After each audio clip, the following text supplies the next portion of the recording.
I cannot speak for all, but I will say this.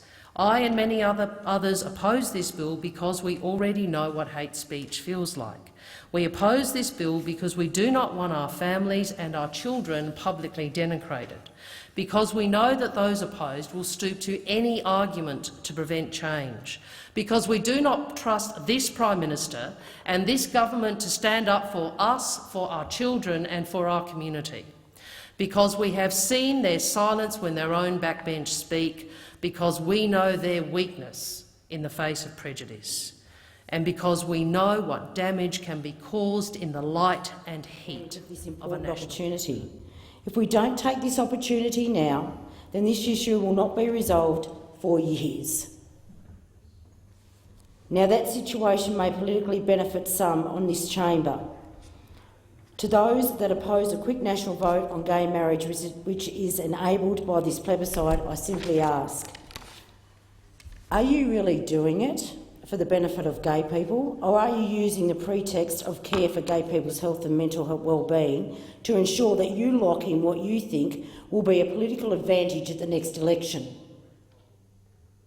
It's my strong view that an unnecessary wait will do more harm to the gay people than a short public debate over the next few months, a national vote and subsequent legislation which reflects the will of the majority of Australians. An unnecessary wait on the issue of gay marriage will also prolong public debate and distract attention from other important life and death social issues. I have no problem with people who want to be with people of the same sex. Everyone has a right to live their life with happiness, how they want to, in their own homes. But what I'm hearing from the people is they actually want the word marriage, which was defined between a man and woman. If you actually want to bring equality, why don't these people then say, if you are a homosexual and you want to marry someone of the same sex, then let's say change it, make it a civil ceremony. Why do you have to take the word marriage, which was defined between a man and woman? The public would come along with you. They would agree with you. In particular with Senator Wong and Senator Pratt. And I think it is really important that we remember that we're speaking to so many Australians, and we're talking about the lives of Australians whose basic fundamental human right is being questioned. I note, Mr Acting Deputy President, when the power to ban interracial marriage was removed from Australian law, it was not subject to a plebiscite. In my maiden speech, I also spoke about the hate that was levelled at one of our sporting heroes in Adam Goodes. The vitriol, the social media attack, the commentary, all Australians are transfixed on this one person. And the emotion that came out from all Australians, some of it good and some of it horribly wrong. So if we can see that kind of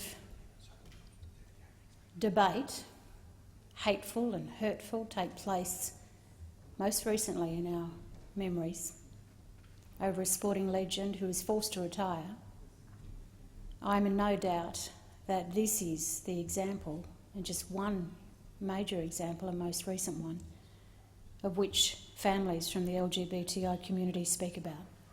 The fear, the hurt, the hate, unnecessary when we're talking about... All I'll say is that I too believe that marriage was something between a man and a woman, because it just was, you know.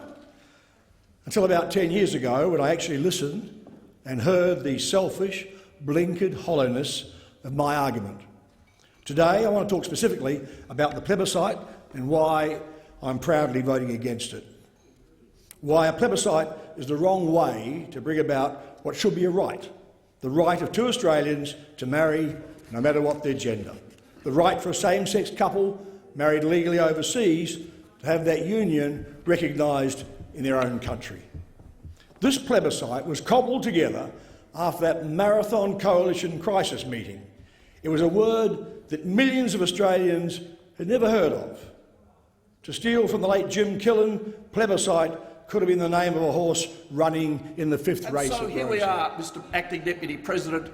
We are a minute away from the vote on the second reading of this bill.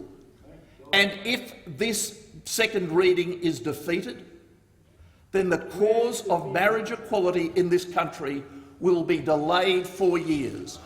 If this second reading vote is supported, then we will have a plebiscite in 96 days' time. We all know what the outcome of that plebiscite will be, and we will have marriage equality in this country by February. The choice is yours. The choice lies in the hands of those who have it in their power to give Australia marriage equality within less than 3 months, or to delay it for years to come.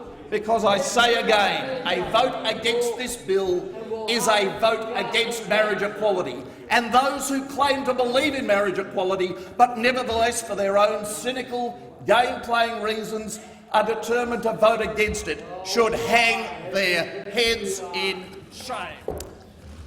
Order. There being 29 ayes and 33 noes, the matter is resolved in the negative. Order. Order. I call the clerk.